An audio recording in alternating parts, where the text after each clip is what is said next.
धर्म को इंग्लिश में क्या कहते हैं? रिलीजन, और उर्दू में मजहब। बचपन से हमें यही बताया और पढ़ाया गया है, लेकिन क्या आपको पता है कि धर्म को रिलीजन या मजहब कहना उतना ही गलत है जितना समुद्र को कुआं कह देना? बरसों से जो पढ़ा है वो गलत भी हो सकता है, ये एक्सेप्ट करना थोड़ा मुश्किल है, लेकिन सिर्फ 1 मिनट मुझे ध्यान से सुनिए, आपको धर्म और रिलीजन का फर्क समझ में आ जाएगा। रिलीजन और मजहब का सीधा रिश्ता पूजा पद्धति और एक विशेष ईश्वर से, एक डेजिग्नेटेड गॉड से है। वो गॉड जिसने कुछ कोड्स बनाए हैं। जब तक आप वो कोड्स फॉलो नहीं करते, आप रिलीजियस नहीं हो सकते।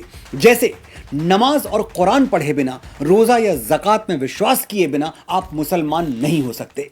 अगर आप चर्च नहीं जाते, बाइबल को नहीं मानते, जीसस में बिलीव नहीं करते, तो आप क्रिश्चियन नहीं हो सकते। यानी इस्लाम और क्रिश्चियनिटी रिलीजन्स हैं, कोड्स पे चलते हैं। जो किताब में लिखा है वो मानो, नहीं माना तो आप रिलीजियस नहीं हैं। और धर्म क्या है? मत मानिए कोई किताब, मत बजाइए किसी मंदिर में घंटी, मत उतारिए किसी देवी देवता की आरती, फिर भी आप धार्मिक हो सकते हैं, क्योंकि फॉलो करने के लिए कोई कोड है ही नहीं, आसमान से कोई किताब उतरी ही नहीं। तो फिर श्रीमद् भगवद गीता और रामायण क्या है? सिर्फ अच्छा, कामयाब और भरपूर जीवन जीने का मैनुअल। इन ग्रंथों का धर्म से कोई रिश्ता नहीं है। धर्म का मतलब पूजा पद्धति नहीं, जीवन शैली है। It's not a way of worship, it's way of living. धर्म वो यूनिवर्सल लॉ है जो किसी पर भी अप्लाई हो सकता है। इसका कोई लेना देना हिंदू, मुस्लिम, सिख या ईसाई से नहीं है। कोई भी धार्मिक हो सकता है। हमारे मुसलमान और क्रिश्चियन भाई बहन भी धार्मिक हो सकते हैं, लेकिन एक हिंदू रिलीजियस नहीं हो सकता। 1 रूम वाला हवेली में आने का सपना तो देख सकता है, लेकिन हवेली वाला 1 रूम में जाने का सपना क्यों देखेगा? Common sense. ऋषि चारवाक के बारे में पढ़िएगा। वो नास्तिक थे, किसी देवी देवता या कर्मकांड में विश्वास नहीं करते थे, फिर भी हम उनको ऋषि मानते हैं।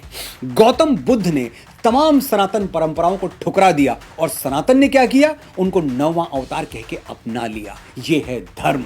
अगर कोट्स देखे जाते तो हम बुद्ध को भगवान नहीं, शैतान कह देते, लेकिन हम जानते थे कि बुद्ध जैसी भगवत्ता किसी अवतार को ही मिलती है, तो हमने उन्हें भगवान कहा और सर झुका दिया। ये है धर्म।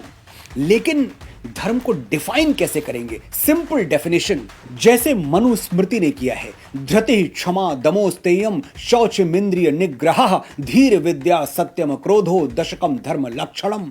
धार्मिक होने के लिए 10 क्वालिटीज आप में होनी जरूरी हैं। Patience, forgiveness, suppressing the desires, honesty, purity, control on senses, wisdom, knowledge and anger management. ये 10 मेरिट्स आपके अंदर हैं तो आप धार्मिक हैं। कहीं ये नहीं लिखा कि कौन से मंदिर में जाना है, कौन से व्रत उपवास रखने हैं।